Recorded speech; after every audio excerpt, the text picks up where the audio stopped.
매주 목요일마다 새 변호사와 함께하는 톡쏘는 정치평론 시간인데요. 시사 맛집 23화 시간입니다. 김필승 변호사 그리고 조상호 변호사 모셨습니다. 어서 오십시오. 예, 안녕하세요. 잘 지내셨습니까? 추석 연휴? 네, 뭐 좀 굉장히 긴 시간이었습니다. 그러니까 6일 동안 쉬니까 좋은데 또 조금 한편으로는 좀 불안하고 좀 나가서 얘기하고 싶고 막 일하고 싶고 그러지 않아요? 뭐 마냥 쉴 수 있는 건 아니어가지고요. 그렇죠. 또 밀린 일도 해야 네, 되고. 밀린 일도 있고 일정도 있고 그래가지고 저는 지금 취키님께서 지역 일정 좀 소화하고 뭐 이러느라고. 아 그러셨구나. 예. 취키님께서 1년 365일 14시간 단 하루도 쉬지 못하는 자영업자입니다. 요즘 너무 힘들어 죽겠는데 경기가 나아질 기미가 없습니다. 벌써 8년인데 어떡하죠? 이러셨어요. 정말 그러네요. 맞아요. 저도 좀 체감하고 있습니다. 게다가 배동원님께서 일본산 수산물 이제부터 대량 수입된다는데 이거 어떻게 합니까? 이런 얘기 하셨는데 이것도 정말 걱정입니다. 그런 상황에서 또 뉴딜 프라임님께서 네, 국밥 구입하겠습니다. 이런 얘기도 하셨네요. 자, 본격적으로 얘기를 한번 해봐야 되는데 우리 김필승 변호사님은 추석 때 뭐 딴 얘기, 딴 거 있었어요? 뭐 저기 조 변호사님하고 비슷했는데요. 일 조금 한 거 말고는 계속 집에서 그냥 쉬려고 했는데 이제 연휴를 보내면서 느낀 거는 역시 놀고 먹는 게 적성에 맞는구나. 이러고 싶다는 생각은 별로 안 들었어요. 그러니까요. 진짜 사실 더 쉬고 싶은데 쉬니까 돈이 안 들어와가지고 그게 문제죠. 경제적으로 좀 문제가 있는 것 같아요. 자, 본격적으로 코너를 시작해 보도록 하겠습니다. 코너 속 코너 주간 용산 투 여의도 시간입니다. 한 주 동안 용산부터 여의도에 이르기까지 가장 기억에 남았던 정치 이슈를 하나씩 꼽아보는 그런 시간인데요. 우선 조상호 변호사님, 어떤 이슈가 가장 기억에 남을까요? 저는 당연히 영장 심사와 카퍼레이드. 카퍼레이드. 네. 그 9월 26일 날 있었던 네, 같은 날짜입니다. 국군의 날. 네. 예. 누군가는 영장 심사를 이제 직전에 대선에서 같이 경쟁했던 그렇죠. 두 사람 중에 한 명은 이제 그 카퍼레이드를 즐기는 그분에 의해서 영장 심사를 받는 상황이고 또 한 분은 국군의 날이 아닌데 굳이 그 날짜를 땡겨서 이거 왜 그런 거예요? 그거 안 그래도 너무 궁금하더라고. 국군의 날에 이제 군인들 실학을 했다 그러는 건지 정확한 이유는 모르겠습니다. 어쨌든 굳이 국군의 날도 아닌데 8년 만인가요? 하여튼 네. 원래 그 사열 군대 사열을 안 했는데 카퍼레이드를 안 했는데 8년 만인가 하여튼 이제 군인 사열을 다시 하는 약간 권위주의 정부의 회기이자 이제 어떻게 보면 자신이 정말 진정한 뭐 대한민국의 뭐 왕이다 아니면은 뭐 승리자다 이런 것들을 보여주는 그런 어떤 이벤트를 하고 싶었던 모양입니다. 그래서 네. 굉장히 대비되는 두 장면을 이 정부가 만들어냈는데 결과적으로는 썩 좋지 않았던 것 같아요. 뭐 영장이 그러니까, 기각되고 그다음에 그부에 대한 검찰의 무리한 수사에 대한 그 국민적 비판은 추석 내내 회자됐던 것 같습니다. 오히려 그것 때문에 더 대비가 돼서 네. 좀 잔인하다, 좀 치사하다 이런 얘기가 좀 나왔던 것 같아요. 네. 예. 어떤 걸 꼽아주시겠어요? 전 사실 여의도에서 이거 정치권에서 여러 얘기가 있었습니다만 정치권은 아니고 약간 비껴간 얘기가 기억이 남는 게 있어서요. 10월 2일에 뉴시스에서 이런 기사가 났습니다. 윤 대통령 부친 반야용선 퇴원 연기 용의 입 모양 화제라는 제목의. 와, 나 진짜 그거 보고 깜짝 놀랐어요. 이게 뉴시스가 이제 민간 통신사거든요. 네, 통신사죠. 뭐 일반 뭐 인터넷 그런 군소 업체도 아니고 여기서 여기 지금 오늘 아침 찾아보니까 그 기사 결국 내리신 것 같아요. 내렸어요? 뉴시스 홈페이지는 안 뜨긴 하던데 이미 뭐 워낙 유명한 게 돼서 여기 제가 지금 미디어 오늘에서 내용 읽어드리 좀 몇 구절 읽어드리겠어요. 워낙 감동을 제가 해서. 해주세요.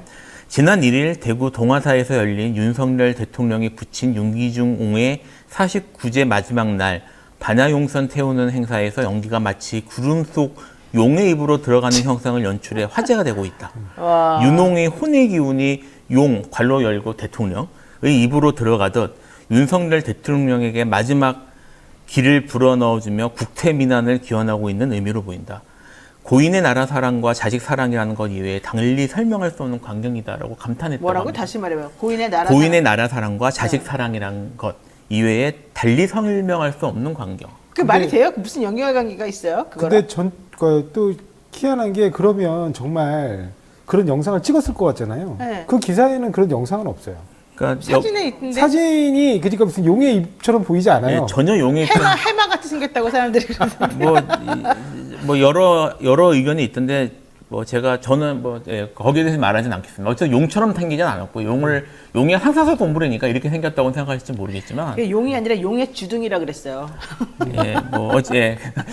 어쨌든 이게 그러니까 네. 물론 뭐 웃고 넘길 수 있는 일이긴 한데 이거를 통신사에서 이거를 기사를 이렇게 이런 내용의 기사를 뭐 익명의 뭐 이런 얘기까지 하면서 이런 식의 기사를 쓴다는 것 자체가 현재 그 언론과 그다음에 아까도 이제 그 뉴스팩 시간에서 그 언론에 대한 뭐 블랙리스트 얘기를 많이 하셨는데 언론에 대한 통제 그다음에 현재 지금 정치 상황, 정치 수준 이런 것들을 단적으로 보여주는 것 같아서 제가 오늘 얘기를 했습니다. 자, 연기가 마치 구름 속 용의 입으로 들어가는 형상이 연출되었다. 야, 근데 지금 보니까 정말로 언론사 요청에 의해 삭제된 기사입니다. 이렇게 나오네. 예. 근데 어떻게 김 변호사님은 근데 다른 데서 보도를 이미 했어요. 예, 몇 군 나왔고요. 제가 지금 그렇군요. 미디어오늘에서 받아서 다 재보도한 걸 지금. 그렇군요. 예, 보고 말씀드렸습니다. 근데 저는 아까 그 기사를 봤어요, 직접. 네, 저도 봤습니다. 저도 기사 봤는데 지금 그 원래 썼던 뉴스지스 찾아보니까 예, 없어져서 근데 제가 한 번만 더 읽어주기를 원하는 그 구절이 네. 뭔지 아시죠? 그 뭐라고 달리 설명할 수가 없다. 이거 예. 말고는 그게 무슨 뜻입니까 도대체? 이게 그러니까 그런 이 초자연적 현상이 일어났다. 결국은 용이 헌신하셨다. 이것은 결국 그 윤석열 대통령과 윤기중 옹의 그런 뭐 나라 사랑과 그런 마음들 때문에 나타난 초자연적 현상으로밖에 설명할 수 없다. 이런 얘기를 하는 거죠. 그렇게 말이 됩니까? 무슨 뭐 연기 모양이 어떻게 생겼는지도 정확히 모르겠지만 그런 우리가 뭐 말로 설명하기 어려운 어쨌든 무슨 모양이 생겼겠죠. 뭐 연기니까 당연히. 근데 생겼다고 해서 그거를 아무 연관관계도 없는 무슨 뭐 나라 사랑과 자식 사랑으로밖에 설명할 수가 없다니 무슨 뭐 용비어 첨가하는 것도 아니고 뭐 하는 거죠 이게? 용기현 장관은 그래도 문학 작품이긴 하죠. 이거는 진짜 뭘 하자는 건지 모르겠다는 이게 21세기에. 이거 보통 막 김일성이나 이런 사람들 그 독재 정치할 때 자기네 이 정권을 좀 사람들에게 각인시키고 뭔가 신격화시키고자 할 때 막 이상한 거 갖다 붙이면서 얘기하잖아요. 갑자기 막 그런 생각이 갑자기 드네. 이거랑 연결관계 없지만. 사실 개인적으로 네. 제가 최근 몇 년간 우리가 이제 뭐 그부터 그런 생각이 좀 있었지만 민주주의라는 게 얼마나 취약할 수 있는지를 우리가 좀 겪었다고 생각을 하거든요. 이게 대한민국이 어쨌든 세계적으로 성공한 지금 민주주의 국가고 네. 이제까지 우리가 그 종래에 그렇게 평가를 했었고 그다음에 언론이나 이런 것도 적어도 언론의 퀄리티나 이거는 둘째 치더라도 언론 환경이나 이런 뭐 언론의 자유 같은 것들도 선진국 수준이라고 생각을 했는데 이게 단 2년도 안 돼서 이렇게 무너진 겁니다. 아니 이게 진짜 황당한 게 반화용선을 태우는 행사에서 이런 일이 벌어졌다는 거잖아요. 49제 때. 네. 그 반화용선이라고 하는 게 뭐냐 봤더니 불교와 관련된 무속 용어다. 굿을 받은 망자가 좋은 곳으로 가기 위해 타고 간다는 종이로 만든 배를 말한다. 여기도 지금 굿이나 뭐 무속의 그런 어떤 행사가 지금 여기서 벌어진 거예요. 말하자면은. 그러니까 대통령의 아버지가 49제 때 이렇게 기리는 그날에 그래도 뭐 굿을 받은 저기 민간에서 어떤 그런 부분에 관해서 주술적 의미를 담아가지고 부모님을 좀 더 좋은 곳으로 모시고 싶다는 그 열망이나 마음을 뭐 굳이 부정할 것까지는 아닌데요. 그거를 기사로 써가지고 마치 이 정부의 뭐 국가적 어떤 그 뭐라 그래요? 그러니까 어떤 이익과 결부시키는 형태로 기사를 쓰는 행태나 그런 것들에 반응하는 그 어떻게 보면 어떻게 정치라든가 이런 것들이 다 굉장히 어떻게 보면 유치하고 퇴행적이죠. 그러니까 그런 부분이 문제인 거지. 아니 뭐 개별적으로야 나는 사실은 그런 부분에 대한 약간의 미련이 있어서 부모님을 좀 더 좋게 잘 모시고 싶다. 뭐 이런 것까지 뭐 비판하고 싶지는 않아요. 네. 저는 원래 그런 부분에 대한 믿음이 전혀 없어서 저는 좀 이해가 안 되는 부분은 있지만 뭐 그런 게 꼭 나쁜 거라고 생각하지는 않습니다. 근데 네. 그걸 마치 아까 얘기한 것처럼 뭐 국가적 어떤 이익과 이게 직결된 것처럼 그렇게 취급하고 그걸 또 그렇게 기사로까지 써가지고 사람들에게 널리 알리는 이런 행태가 좀 한심하다는 거죠. 그러니까 이 기사가 이런 게 있네요. 이는 윤옹의 그러니까 이 윤기중 교수를 말하겠죠. 윤옹의 혼의 기운이 용 그리고 괄호 열고 대통령.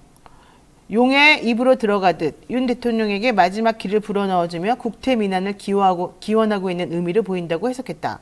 비록 공무로 대통령이 참석하지는 못했으나 죽어서도 국가와 자식의 안위를 염려하는 마음은 다음이 없다는 의미로 풀이된다고 강조했다.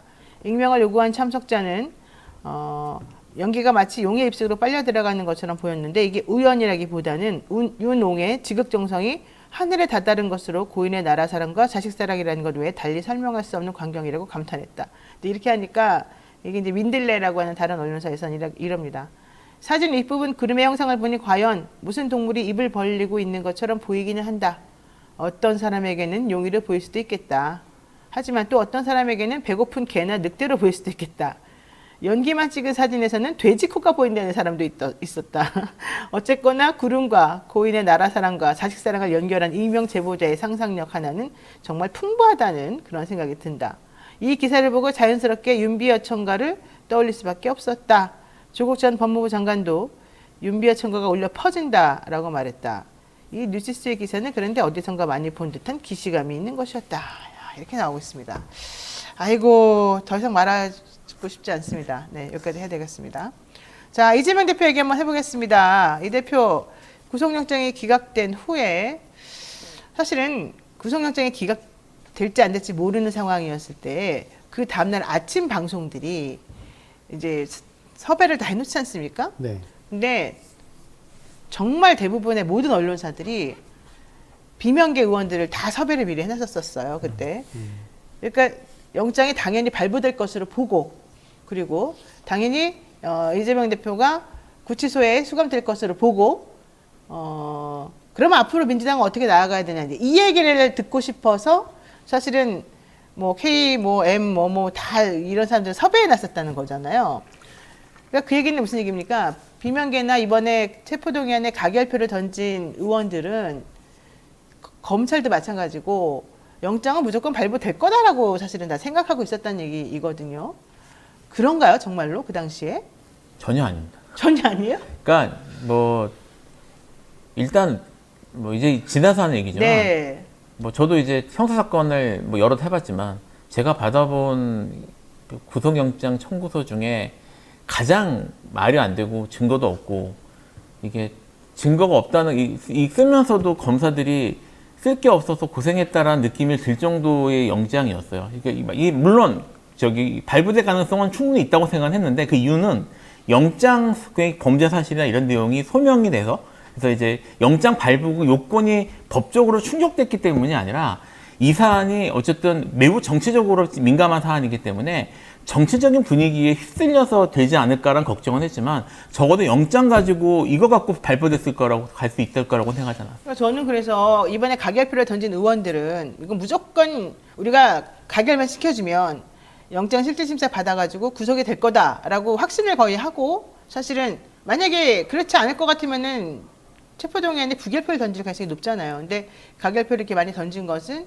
이 사람은 무조건 구속이야. 그렇게 되면 그 다음 시나리오는 이거라고 생각하고서 한 게 아니었나 생각되면 들 상황이었었어요. 구속이야. 그 다음에는 이런 시나리오에서 그 다음에 이런 시나리오야 부분은 그분들이 알아서 상상하시면 되는데 우리도 상상이 되는데 사실. 네, 아니 뭐 알아서 왜냐면 네. 그거는 뭐 이제 정치적 상상의 영역이니까. 네네. 근데 구속이야라는 부분은 저희들 같은 법률 전문가의 도움을 받으셨어야죠. 아, 이게 과연 정말 구속이 될 것인가? 그 부분에 대해서 본인들 법 잘 모르시잖아요. 네, 그렇죠. 거기 나오시기로 예약하신 분들 중에 법 제대로 아시는 분들이 제가 알기로는 한 명도 없어요. 근데 신경민 의원 같은 사람은 네. 그 사람은 아나운서 출신이잖아요. 아니, 그분이 뭘 알아요, 법에 그러니까 대해서. 법조인도 아니고 아나운서 출신인데 영장 그 기각된 결정문을 보니까 판사는 이 사람을 유죄를 생각했더라. 이렇게 또 아예 그냥 인터뷰를 했더라고요. 그러니까 그것들도 얼마나 무지하고 무식한 데서 나오는 발언들이 내가 조금 이분이 뭘 알아서 이런 말씀하셨을까? 사실 그 생각을 하긴 했는데 어쨌든 컨설트 비용을 내십시오. 그러면 저희가 상세하게 설명해 드리겠습니다. 그런가요? 네, 그분들이 네. 앞으로 이런 서초동 판단에 있어서 본인들이 서초동 판단에 굉장히 중요한 부분이 매여 있을 때 혼자 그렇게 상상으로 하지 마시고 법률 전문가의 조력을 받으세요. 그러면은 이런 엉뚱한 의사결정을 하지 않을 겁니다. 자, 근데 이제 또 하나 검찰에서 하나 건졌다라고 얘기하는 게 하나가 있습니다. 뭔지 아시죠? 네. 그 백현동 수사하다가 위증교사 관련된 증거를 찾았다. 그 판사님의 영장 기각 결정문에도 다른 거는 다 차치하고라도 일단 증거 인멸 교사에 대해서는 마치 상황이 인정이 된 것처럼 그렇게 써놓지 않았느냐. 그래서 우리는 그 부분을 따로 띄어가지고 기소를 하려고 그런다. 분리기소할 예정이다. 뭐 이런 얘기가 지금 그렇게 나오더라고요. 근데 그건 맞는 말일까요? 분리기소를 영장에서 함께 청구한 혐의 중에 일부를 분리기소한 사례를 저는 본 적이 없어요. 일단은 처음으로. 그거는 네. 아마 여기 계신 변호사님들도 마찬가지실 거예요. 네. 저는 제 기억으로는 없고요. 제 경험으로도 없고 그다음에 제가 뭐 뉴스나 이런 걸 통해서 간접적으로 접하는 사건의 경우에도 제가 본 기억은 없는 것 같습니다. 그리고 두 번째로는 그게 문제 아마 신경민 의원이나 이런 분들이 엉뚱하게 영장 기각 결정문을 오독하시는 내용인 것 같은데 혐의가 소명됐다는 취지는 네. 이름 수사할 만하다는 취지예요. 이름 수사할 만하고 근데 그 수사를 이제 구속할 거냐, 구속으로 수사하게 할 거냐, 불구속으로 수사하게 할 거냐의 문제만 남는 거거든요. 네네. 근데 이분들은 그게 마치 증명인 것처럼 착각하시더라고요. 그러니까 증명은 증거 능력이 있는 증거에 의해서 엄격한 증명의 방식으로 법원에 의해서 증명돼야지만 유죄로 인정할 수 있는 것이고 네. 지금 혐의가 소명됐다라는 건 이른 판사가 볼 땐 이 건은 수사할 만 이제 앞으로 수사를 진행할 만 한 해 정도의 수준이거든요. 아. 그리고 그 수사의 결과가 나오는 게 우리가 뭡니까? 보통 이제 공소장이라고 표현이 되죠. 그럼 거기서 끝이냐? 그것도 아니에요. 그 이후에 법원에서 이제 양측의 공방을 거쳐서 이 사실상 법리상 공방을 거쳐서 마지막으로 판단되는 게 이제 법원 판결이에요. 네. 그러니까 지금 이제 막 그래 한번 수사할 만하다라고 얘기한 걸 가지고 마치 유죄가 증명된 것처럼 말씀하시는 것 자체가 일단 말이 안 되고요. 네. 두 번째로는 아까 지금 앵커께서 말씀하신 것처럼 그 건은 이른바 백현동 사건을 수사하는 과정에서 별건으로 진행됐던 사건인데요. 네. 갑자기 뜬금없이 전혀 관련성 없는 이슈로 그 별건 인지한 사건입니다. 근데 그 건 관련해 가지고 이미 위증했다라고 얘기가 나오는 그 김진성 씨에 대한 구속영장 청구가 기각이 됐어요. 그때도 김진성 씨는 누구죠? 그걸 위증했다는 위증했다라고 위증했다고 얘기하는. 주장한. 네. 교사니까. 그러니까 이제 교사가 있으니까 원래 위증한 사람이 있을 거 아닙니까? 네. 근데 그 원래 위증했다라고 얘기하는 그 사람에 대한 영장 청구가 기각이 됐는데 그때 그 영장 청구 기각 사유도 다툼의 여지가 있다는 거였어요. 근데 왜 증거가 나왔다고 그러는 거죠? 그러니까 이거 이렇게 생각하시면 돼요. 이거를 반대로 네. 이제 소명하고 증명에 대해서는 좀 입증의 문제는 말씀하셨으니까 다른 혐의들은 네. 사실상 직접 증거가 전혀 없다고 해도 과언이 아닐 정도로 증거가 없어요. 아예 너무 없다. 아예 없는데 이 케이스는 아까 말씀하신 백현동 관련해서 수사하면서 녹음 파일이 하나 녹음 파일에 대한 내용도 들었는데 저희는 녹음 파일에 일단 녹음 파일은 나온 게 있고 그리고 당시의 정황상 두어 가지도 안 됩니다. 한두 가지 정도 말씀하신 것처럼 수사해볼 만한 여지가 있는 게 나온 건 있어요. 근데 지금 그 내용이나 저희가 다 들여다봤는데 그 내용 실제로 들여다보면은 뭐 위증교사에 대한 직접적 증거가 된다거나 이런 것들은 아닌데 적어도 어쨌든 여기는 증거라고 볼 수 있는 것들이 한 두세 개 정도 제출이 됐거든요. 네. 그러니까 딴 거에 비해서는 조금 더 있는 셈이에요. 그러니까 설명된다는 말이 나온 겁니다. 알겠습니다. 자, 이 대표에 대한 영장이 기각된 후에 검찰이 다시 영장을 청구하겠느냐? 그거는 한번 또 하게 했다가 또 안 되면은 너무 망신이라서 그건 안 할 거다. 이제 이게 일반론인 것 같고요. 대신에 사건별로 쪼개게 기소하는 것에 대해서는 좀 고민들을 하는 것으로 제가 사실은 얘기를 들었습니다. 그리고 이번 달 말에 뭐 불구속 기소할 것이다 이런 얘기도 지금 계속해서 나오고는 있어요. 한동훈 장관에 대해서 사실은 김웅 의원이라든가 이현주 의원이라든가 같은 당은 아니죠. 뭐 한동훈 장관이 당 사람은 아닐 테니까. 어쨌든 국민의힘 사람들조차도 한동훈이 망신이다. 한동훈이가 책임져야 된다. 뭐 이런 얘기 하지 않았습니까? 이게 제대로 된 수사를 못했다는 결론이 나오는 거라고. 네. 그러면 한동훈 장관이 가만히 있을 것 같지는 않은데 어떻게 할까요? 그러면?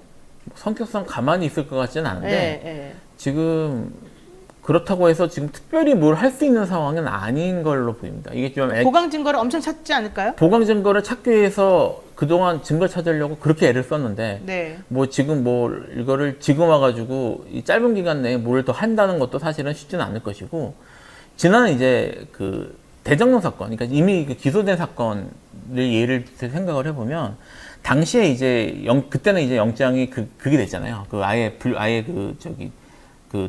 각인이 안 됐기 때문에 뭐 영장이 법원까지 가지도 않았지만 그 이후에 이제 얼마나 있다가 수사를 얼마나 더 하고 언제쯤 기소할지에 대해서 변호인단 내에서 이제 여러 논의가 있었는데 네. 우리가 예상했던 것 중에서 가장 짧은 기간 내에 사실은 기소를 했어요. 예, 그렇게 오래 걸리지 않았습니다. 기소까지. 네. 그러니까 사실은 영장을 치기 위한 게 이제 강제 수사를 적극적으로 하기 위해서 한다는 건데 그 수사 끝난 다음에 영장을 쳤던 거예요, 사실은. 근데 근데 이 케이스 같은 경우도 사실 뭐 법정까지 갔다 오긴 했지만 그 상황이 비슷할 것 같거든요. 그래서 지금 지난 선례에 비춰봤을 때 빨리 기소해서 이거를 기소하면 또 어쨌든 기소한 내용이나 이런 것들이 법정 또 이제 받았을 거고 언론에서 받았으면 그런 식으로 여론을 몰아갈 수 있기 때문에 그런 방식을 그러니까 대정동과 똑같이 빠른 시간 내에 기소라는 식으로 몰고 가지 않을까. 저는 이제 그럴 가능성이 제일 높을 것 같습니다. 좋습니다. 자, 그런데 어제 기사 나온 것 중에 이게 있습니다. 이 대표가 이제 단식 그동안에 하느라고 몸이 좀 안 좋아서 좀 추스리고 있는 중인데 선거법 위반 혐의 재판도 있고 뭐 대장동 특혜 의혹 재판도 있단 말이죠. 이 대장동 특혜 의혹 관련된 재판이 6일 내일부터 열려요. 네. 그래서 대표 측에서 변호사님들께서 이제 하셨겠죠. 기일 좀 연기해달라. 그랬더니 법원에서 안 된다라고 했다고 조선일보를 비롯해서 이제 신문에서 봐라. 이재명 대표가 죄가 있으니 법원에서도 너 꼼수 부리지 말고 빨리 와서 재판 받아라라고 이 재판 기일 변경 신청을 불허한 것이다. 이제 이런 논조로 기사가 쓰이더라고요. 맞습니까? 근데 아까도 말씀드렸지만 그분들은 서초동에서 이 재판이 어떻게 진행되는지 모르는 사람들이 그런 얘기를 하는 거예요. 애초에 그 이재명 대표와 관련해 가지고 이번에 재판기일 연기 신청을 한 건 뭐 변호인의 의견이거나 피고인 본인의 그러니까 이재명 대표 본인의 의견이 아니고요. 의사의 강력한 권고가 있었기 때문입니다. 의사가? 그러니까, 네, 근데 재판부 입장은 뭐냐면 일단 한번 진행해 보고 왜냐면 이미 한번 연기도 했는데 그리고 장기가 또 이제 중간에 연휴가 있어가지고 길어졌잖아요. 네. 있는데. 일단은 바로 이걸 연기하기보다는 왜냐면 검찰 측 입장도 있고 하니까 한번 진행해 보고 이게 무리가 따른다 싶으면 그때 그냥 조기에 끝내고 다음 기회를 잡는 방식으로 가더라도 일단 이번에는 재판을 진행하자는 취지인 것이지 이걸 뭐 받아들인다 안 받아들인다 이런 문제로 접근할 문제는 아닙니다. 네. 자, 그러면 이제 어쨌든 뭐 재판도 하게 되고 또 당무에도 복귀를 해야 되고 또 이 강서구청장 보궐선거도 또 신경 써야 되고 할 일이 이제 많을 텐데 체포동의안 가결에 힘을 썼던 그 사람들에 대한 이제 사후 처리 내지는 해당 행위 관련 여부 이런 것들에 대한 정리도 좀 필요하지 않냐는 게 중론이거든요. 지금 민주당 그 당규에 보면 당원 당규에 보게 되면 이런 종류 어떠한 종류의 해당 행위를 한 사람들에 대해서는 당연히 처벌하게끔 되어 있지 않습니까? 그러니까 이미 이분들이 이제 무기명 비밀 투표로 진행됐기 때문에 네. 무기명 투표 결과에 대해서 책임을 묻는다는 거는 애초에 어렵고, 불가능하고요. 네. 그다음에 그 부분에 대해서 사실 확인조차 어렵고요. 그다음에 네. 마지막으로 이게 그분들의 꼼수인지는 모르겠는데 어찌됐든 당론 채택 자체도 부결돼 있었어요. 네, 당론 채택 안 됐죠. 안 됐기 때문에 이걸 뭐 당론에 따르지 않았다라는 걸로 책임을 묻기도 어려운 상황입니다. 근데 이제 문제는 뭐냐면 이른바 표결 행위뿐만 아니라 네. 그 이후의 언행들과 관련된 문제들이에요. 뭐냐면 계속해서 당내 분열을 부추기고 야기한다거나 네. 아니면은 그 특별한 문제가 없음에도 불구하고 일방 비난조로 당 대표를 공격하는 언행을 계속해서 반복하시는 분들이 있거든요. 뭐 대표적인 게 제가 볼 때는 이상민 의원이에요. 이상민 의원. 네. 네. 그다음에 그 이후에 또 뭐 이른바 딜 관련 얘기를 막 했던 그 김종민 의원이라든가 네, 김종민 의원. 네. 이런 분들은 사실은 선을 넘었다는 평가를 많이 받고 있거든요. 그러니까 이런 분들에 대해서는 당원 당규상 품위 유지 위반이라든가 아니면은 그 해당 행위에 관련된 부분이라든가 이런 걸로 충분히 문제 삼을 수 있는 상황이라고 저는 봅니다. 그렇군요. 자, 지난번에 금태섭 의원이 옛날에 민주당 의원일 당시에 당론으로 채택돼 있던 것하고 반대되는 의견을 노골적으로 공식적으로 나는 반대다라고 하면서 다른 의견을 내면서 문제가 됐었지 않습니까? 그때 네. 조홍천 의원도 그런 의사를 표현했지만 실제 투표할 때는 당론에 따라서 해가지고 조홍천 의원에 대해서는 그런 게 없었으나 금태섭 의원에 대해서는 그래서 윤리심판원에 올라가가지고 회부가 돼서 그때 징계가 이루어졌었고 그런 것들 때문에 금태섭 의원이 사실은 당을 탈당하게 된 원인이 되기도 했었거든요. 자, 그러면 이번에 이 가결표 던진 의원들과 관련된 처리 혹은 뭐 이제 앞으로 이 자꾸 분란이 더 이상 이제 발생하지 않도록 뭐 할 수 있는 방법 뭐 이런 게 뭐가 있을까요? 사실 뭐 그걸 강제할 수 있는 방법은 없다고 봐야 될 겁니다. 강제는 없다. 예, 왜냐하면 이게 우리나라의 민주주의 방식이 뭐 물론 당이라는 것이 뭐 정당이라는 걸 인정하고는 있지만 네. 기본적으로 그 각각 개별 국회의원들이 그 헌법 기관으로서 자기의 의사에 따라서 정책 석연에 따라서 행동을 하고 거기에 대해 국민에 대해 책임지는 방식이기 때문에 본인의 생각이 그렇다고 얘기하는 것에 대해서 그 자체를 뭐 뭐라고 할 수는 없는 거죠. 다만 이제 당에서 당이라는 게 어쨌든 단일한 의사를 갖고 모여 있는 정치적 일종의 정치 결사기 때문에 네. 우리하고 같은 의지를 같이 하지 않는다면 사실은 뭐 어떤 식으로든 제재를 하거나 내보내는 거는 그 역시 불가능한 일은 아닙니다. 지금 말씀하셨던 것처럼 사실 이제 금태섭 의원도 그랬지만 최근에 이제 국민의힘에서 이현주 전 네. 의원에 대해서 징계를 징계했죠. 했잖아요. 네. 예, 그러니까 사실 이제 이현주 의원이 지금 아까 말씀하셨던 그런 그 민주당 내에서 얘기하는 의원들보다 더 세게 얘기한 것도 아니에요. 그분은 더 얘기한 것도 아닌데 여기에 대해서 어쨌든 징계가 있었단 말인데 그런 식으로 징계하는 건 가능한데 네. 다만 이제 그 현재 지금 민주당 지도부, 그러니까 이재명 대표를 포함한 민주당 지도부가 현재 그렇게 당에 대해서 그렇게 말하고 다니는 몇몇 의원들에 대해서 징계 의결을 하고 공적 제재를 가하는 게 정치적으로 이 괜찮은 행위지, 합당한 행위지, 먹힐 수 있는 행위지. 그 다음에 이제 이재명 대표의 의지가 어떠한지 앞으로 이런 것들에 따라 결정될 가능성이 높을 것 같고요. 뭐 아직 제가 단정적으로나 이렇게 좀 말하기는 어렵지만 그 영장 기각된 이후에 이재명 대표의 발언이나 이런 것들을 보면 강하게 이렇게 지지하거나 하지는 않을 것 같다는 느낌이 조금 듭니다. 저는. 네. 그렇군요. 이제 또 당의 통합이나 이런 쪽에도 신경을 쓸 가능성이 높다는 거예요? 아니, 앞으로 남은 이른바 정치 일정들이 아직도 많이 남아 있습니다. 뭐 그리고 쟁점 법안들도 많고요. 근데 그거를 가지고 이권 관련해서 계속해서 내부에서 네. 이제 이 분란이 일어나게 되면 결과적으로 지금 당장 시급하게 처리해야 될 안건들 처리가 사실상 좀 어려워지거든요. 그게 뭐죠? 뭐 예를 들면 노란봉투법 같은 경우도 마찬가지고요. 그렇죠. 예. 그러니까 여러 가지 지금 쟁점 법안들이 있습니다, 실제로. 그리고 우리가 지금 특검 추진하고 있는 안들도 있단 말이죠. 이른바 1국조 4특검, 그러니까 4국조 1특검이죠. 4국조 1특검으로 추진하고 있는 그런 법안들 관련해서도 일단은 민주당 내부에서 그 어느 정도 단합된 힘이 나와야 최소한 무슨 패스트 트랙에서라도 처리를 하든 뭐 하든 진행을 할 것인데 만약에 이 민주당 내부에서 그 분란 등으로 인해서 만약에 계속 이런 내부적 문제가 해결이 안 돼서 시끄러워지면 네. 결국 그 법안 처리 자체의 힘을 잃게 돼요. 그러니까 이런 부분들은 뭐 혹자는 그런 얘기도 하세요. 어차피 대통령이 거부권 행사할 거 아니야. 그게 무슨 의미가 있냐 그러는데 네. 대통령이 거부권, 그러니까 그러니까 국회가 법안을 통과시키는 행위도 정치 행위고요. 그거에 대해서 대통령이 거부권을 행사하는 행위도 정치 행위입니다. 그리고 그 정치 행위는 곧 있을 총선에서 국민들의 판단을 받게 될 겁니다. 네, 알겠습니다.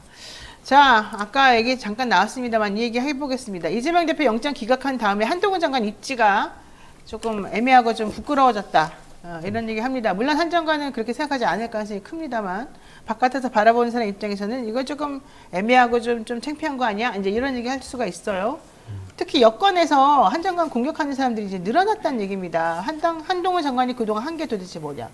말장난만 하고 결과론적으로 뭐 하나 제대로 내놓은 게 없다. 네. 게다가 이제 그 얘기를 그 여당의 몇몇 의원이 하는 게 아니라 사실은 그래서 대통령도 심기가 매우 불편하다.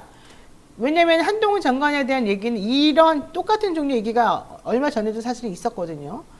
그렇다라고 한다면 한동훈 장관의 역할이라고 할까요? 총선에서의 그런 것들이 조금 달라지고 뭐 좀 그럴 가능성이 있을까요?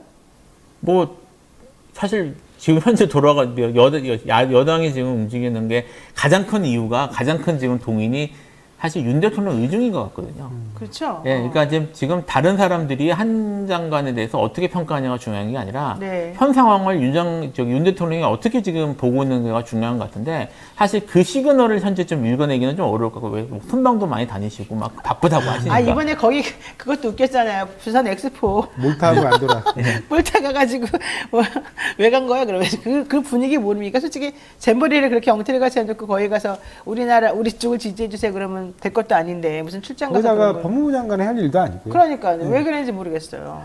어쨌든 법무부 장관으로서 사실 보여준 게 지금 이제 계속 영장 얘기를 했습니다만 지금 말씀하신 것처럼 네. 엑스포 갔다 온 곳들이 갔다 온 이후에 전부 다 다른 나라 지난다고 얘기를 했고 그러니까요. 예, 사실 지금 그 이야기 하시는 분이 있는데 아까 이제 뭐 김행 후보자나 뭐 이렇게 유인천 후보자 말씀하셨지만 인사검증 책임을 전부 한동훈 장관이 지는 거잖아요. 네. 예, 이제 지난 정권까지만 하더라도 이런 문제 생겼으면 항상 공격이 민정수석실한테 그렇죠. 갔습니다.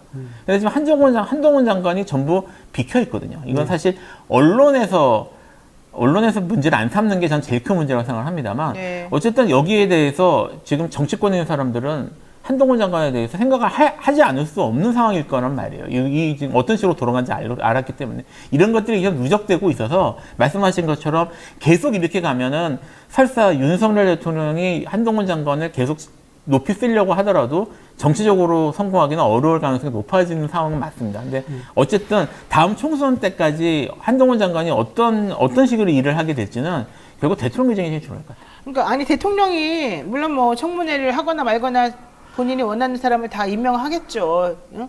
이동관 하듯이. 근데 문제는 왜 맨날 사람을 올려도 그런 사람만 올리느냐. 도대체 검증이라는 게 존재하느냐.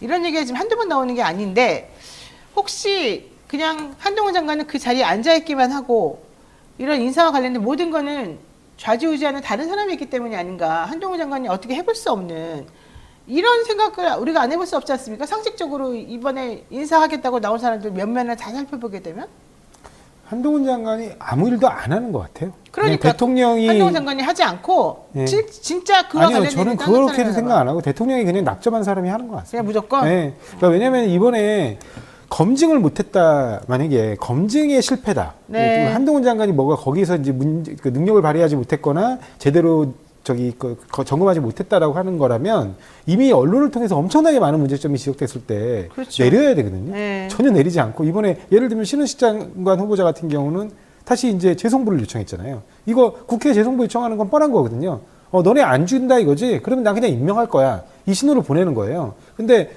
신원식 장관 후보자의 그 제기되는 의혹은 저 정말 상상을 초월하는 분이에요. 그러니까 그거는 이분이 막말이 아니라 네. 정말 사고방식 자체가 문제가 있어요. 예, 막말이 아니라 정말 사고방식 자체가 네, 문제입니다. 네. 왜냐하면 이분은 과연 국방을 지킬 정도의 국방장관으로서의 자질을 갖춘 분이냐가 의심스러울 정도로 굉장히 이른바 그러니까 어떻게 보면 외교상 힘의 우위가 있는 국가이면 맹종해야 된다고 생각하시는 분인 것 같아요. 그게 대상이 일본이 됐건 미국이 됐건. 네. 그러니까 우리 국방의 자주성이라든가 자율성에 대해서는 1도 고려를 안 하시는 분이에요. 이런 분이 어떻게 나라를 지키는 국방부 장관이 될 수 있습니까?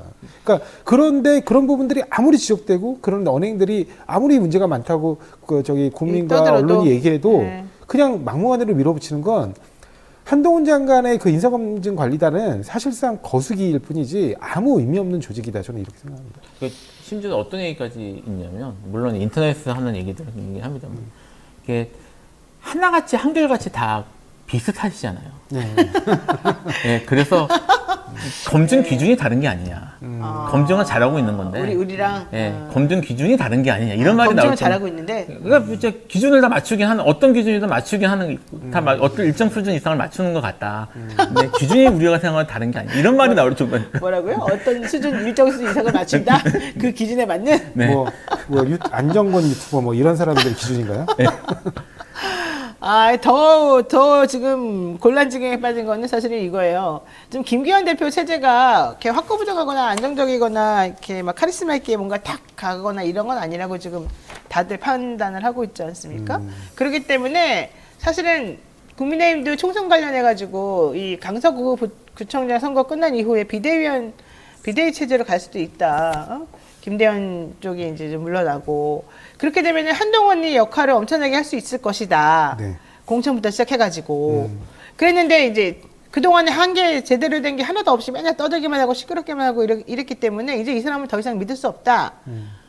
그리고 이 사람은 정치를 너무 모른다. 이제 이런 얘기까지 지금 나와가지고 진짜 입지가 많이 좁아지기도 했고 향후 이 국민의힘의 이 플랜에 좀 제동이 걸린 상태거든요. 그렇게도 볼 수 있습니까? 게다가 지금 민주당에서는 파면 내지는 뭐 탄핵 이 얘기 지금 하고 있잖아요. 네. 그거 할 겁니까? 민주당에서 안 했으면 좋겠어요. 왜냐면 지금 민주당에서 한동훈 장관을 탄핵 소추한 다음이 이제 그 다음 일정은 당연히 이제 탄핵 결정이 나와야 되는데 네. 탄핵 결정을 이끌어갈 만한 법사위원 그 능력 있는 법사위원이 없어 보인다. 저는. 민주당에? 예. 이 민정 내에 지금 그것들을 왜냐면 이전에 이상민 장관 탄핵안을 진행하는 걸 저희가 봤잖아요. 네. 뭐 제대로 왜 서로 자리 맡기에 바빴을 뿐이지 자리를 맡고 난 다음에 그 부분을 제대로 추진하고 동력 있게 그다음에 책임감 있게 그렇게 해서 그 일을 진행하고 끌어가시는 분을 제가 못 본 것 같아요. 그러니까 아니, 괜히 네. 탄핵했다 망신당하지 마시고 네. 만약에 탄핵을 할 거면 총선에서 크게 승리하고 그 다음에 하든가 아니면 정말 진짜 자신의 직을 걸고 하세요. 직을 걸고. 아. 탄핵을 추진할 거면 예. 누군가 책임의원을 맡기고 그 책임의원이 만약에 그 탄핵 결정을 이끌어내지 못한다고 하면 정치 은퇴할 생각으로 하세요. 민주당 의원들이 그렇게 무능력해요? 저는 제가 볼 때는 저번에 이상민 장관 탄핵안을 추진하는 걸 보고 이분들은 그냥 탄핵 소추하면 끝인가 보다 이렇게 생각하는가 보다. 저는 굉장히 실망했어요. 왜냐하면 이상민 장관 탄핵안에 관해서 네. 경찰에 수사기록 요청했냐? 저 그거 들어본 적도 없거든요.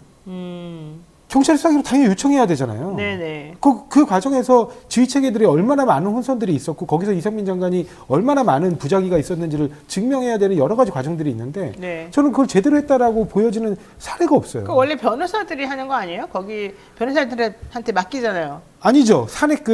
그래서 율사위원들이 보통 네, 위원들이 들어가고. 그 이제 탄핵소추위원으로 들어가잖아요. 네. 근데 그 사람들이 거기서 앞에서 자신 있게 추진해주고 절차를 밟아줘야 그 밑에 서포팅하는 변호사들이 움직일 수 있는 거지. 그걸 변호사한테 그런 정치적이고 굉장히 중대한 사건들을 변호사한테만 맡겨놓는다고 해결이 됩니까? 그렇군요. 자, 그런데 홍익표 원내대표가 그렇게 할 거 아니면 네. 원내에 그분들이 왜 들어갑니까? 차라리 그냥 이번에 새로 뽑힌 사람들? 아니요. 그러니까 이게 오롯이 그냥 변호사들이 알아서 할 수 있는 문제라고 하면 네네. 원내 국회의원들이 무슨 필요가 있어요? 그 사람들이 거기서 굳이 자리를 맡고 무슨 소추위원을 담당을 하고 합니까? 어쨌든 홍익표 원내대표는 이렇게 얘기했어요. 10월 국정감사까지 대통령이 결단하는지 보겠다. 그러니까 파면을 그냥 시키면 내가 탄핵까지는 진행 안 하겠다는 얘기잖아요. 그러니까 10월 국정감사 때까지를 시한으로 지금 정리를 해준 거예요. 근데 어차피 내가 봤을 때 대통령이 이런다고 한 장관을 파면할 사람은 아니거든요. 그러면 홍익표 원내대표가 자기가 말 꺼내는 게 있기 때문에 네. 뭔가는 해야 되잖아요. 칼집에 칼로 계속 둘 수도 있는 거죠. 언제든지 탄핵 카드는 꺼낼 수 있으니까. 근데 이제 다른 분들이 좀 오해하시는 게 예를 들면 탄핵 소추가 되면 한동훈이 출마를 못한다 이렇게 생각하시는 분들이 있어요. 그거는 아닙니다. 왜냐하면 그 이전에 황운하 의원의 케이스도 있었고요. 그러니까 뭐냐면 탄핵이 소추됐으니까 징계 절차가 진행 중이고 그러니까 사임을 못하고 사임을 못하니까 결국에는 총선 출마가 불가능한 거 아니냐 그랬는데 황운하 의원 같은 경우에도 당시 이제 기소가 됐기 때문에 징계 절차가 진행되는 상황이었고요. 그래서 원래 기소가 되면 국가공무원법상 사실은 퇴직이 안 돼요. 네. 그런데도 불구하고 그 부분은 이제 어떻게 보면 선거권, 그러니까 피선거권이죠. 피선거권의 자유를 침해하는 측면이 있다는 판단 때문에 선관위 유권해석으로 이 부분은 출마에 제한할 수 없다. 이런 판단이 이미 내려지는 사례가 있습니다. 그래서 그 부분 가지고 이분이 예를 들면 한동훈 장관을 우리가 탄핵 소추한다고 해서 출마를 못한다. 그거는 좀 사실관계하고 맞지는 않습니다. 그러니까 출마는 뭐 하든지 말든지 그건 알아서 하시는데 이제 문제는 민주당에서 한동훈 장관권을 처리할 수 있는 능력도 의지도 별로 없어 보인다. 지금 이렇게 판단한다는 거잖아요. 그러니까 저는 이게 이제 한동훈 장관이 이미 이제 좀 힘이 빠져 있는 상황이잖아요. 네. 근데 그 부분에 관해서 한동훈 장관이 이렇게 어떻게 보면 준동하는 문제들이 발생했을 때 적절하게 제어하는 카드로 활용할 필요는 있다고 봐요. 네. 근데 만약에 정말 탄핵 소추의 카드를 쓸 거면 제대로 준비해야 돼요. 자, 그건 원론적인 얘기고 제가 봤을 때 이거 같아요. 저는 강서구청장 보궐선거가 어떻게 달라지냐에 따라서 결론이 어떻게 나느냐에 따라서 민주당이 좀 더 가열차게 뭔가 움직이냐 아니냐 이게 좀 달라질 것 같은데 네. 예컨대 지금 그 보궐선거가 사전선거가 있고 그다음에 본선거가 있는데 사전선거가 6일하고 7일 날 있고 6시까지죠. 아침 6시부터 저녁 6시까지. 그다음에 그 본투표는 11일 날 수요일 날 8시까지란 말이에요. 아침 6시부터. 자, 요 타임에 결론이 예를 들면 뭐 민주당이 이기던 국민의힘이 이기던 혹은 좀 격차가 크게 벌어져서 이기냐 뭐 누가 이기냐 이거 따라서 사실은 이제 각 당에서 그동안 주장해왔던 내용들에 대한 명분이 달라지는 거잖아요. 그렇게 되면은 좀 민주당이 뭔가 좀 다시 그걸 교두보 삼아서 뭔가 움직이고 그럴 가능성이 있습니까? 아무래도 민주당이 중간 말하자면 이제 보궐선거가 보통 이제 분수령이 되는 경우가 많잖아요. 네. 여기 이미 기각을 받은 상태에서, 그러니까 영장 기각이 된 상태에서 민주당이 여기서까지 이긴다면 확실한 탄력은 받겠죠. 네. 근데 탄력은 받죠. 만약에 이재명 대표가 어쨌든 본인이 지금 이 선거는 되게 중요한 선거니까 내가 직접 지원을 하겠다라고 말을 한 상황이잖아요. 근데 만약에 진다. 뭐 내지는 이기더라도 아주 가까스로 이긴다. 이렇게 되면은 또 조금 동력이 떨어질 수 있어요. 동력이 떨어질 수도 있죠. 지금 이제 어쨌든 분위기가 영장 기각된 것 때문에 정치적으로 좀 분위기를 탄 상태인데 네. 그게 꺾일 가능성은 충분히 있죠. 아, 그래요? 예. 그러면 지금 민주당 입장에서는 강서구청장 보궐선거가 엄청나게 중요한 네. 사건이 될 거잖아요. 네네. 뭐 전략 같은 건 있나요? 뭐 전망은 어떻게 보고 있습니까? 일단은 지금 그 강서구 김태우라는 후보 자체가 말이 안 되는 후보잖아요. 아, 좀 흠이 많습니까? 아, 뭐 이분은 이미 지금 개인정보보호법 위반, 그 다음에 그걸로 이제 벌금 1,000만 원인가요? 하여튼 그걸 받은 적이 있고, 그 다음에 공무상 비밀 누설로 네. 징역형의 집행유예를 받으신 적이 있어요. 네. 근데 그리고 그 건 관련해 가지고 3개월도 안 돼 가지고 초구속 사면을 시킨 다음에 다시 출마시킨 건데, 그것뿐만 아니라 이분은 이미 검찰에서 본인들 스스로가, 그분이 이제 평생 일해온 직장이 검찰이잖아요. 검찰에서 해임 처분된 분이에요. 그러니까 여러 가지 비유행위 때문에. 대표적인 게 이른바 그 최모 씨라고 하는 그 민간 건설업자로부터 스폰서를 받으면서 골프 접대 받고 이런 거. 그렇습니다. 그러면서 이 수사에 이제 경찰 수사에 개입을 해가지고 그 부분이 문제돼 가지고 결국에는 이제 해임 처분에까지 이르게 됐는데, 그 사람이 개입하려고 했던 수사가 이른바 과천 뇌물 방음터널 뇌물수수 사건이에요. 네. 근데 그 방음터널 화재로 5분이나 돌아가셨단 말이에요. 그러니까 그런 부분들 관련해 가지고 본인이 어떻게 그 정치적인 책임을 어떻게 보면 벗어날 수 있겠습니까? 네. 근데 이런 분들을 추천해 놓고 선거에서 이기길 바란다? 그건 정말 어불성설이라고 보고, 제가 볼 때는 민주당이 충분히 두 자릿수 이상으로 이길 수 있다. 네. 그러니까 그렇기 때문에 이번 강서구청장 선거는 아마 다음 총선에 이제 그 국민의힘 몰락의 시작이 될 것이다. 저는 그렇게 보고 있습니다. 지금 그런 김태우 후보 지금 총력을 기울여서 국민의힘도 지금 사활을 걸었습니다. 근데 지금 중요한 게 김태우 후보가 아까 말한 그런 사법적인 그런 부분의 문제도 있지만은 또 이 뭐 거주지, 재산 이런 부분과 관련된 또 문제가 지금 하나가 나왔어요.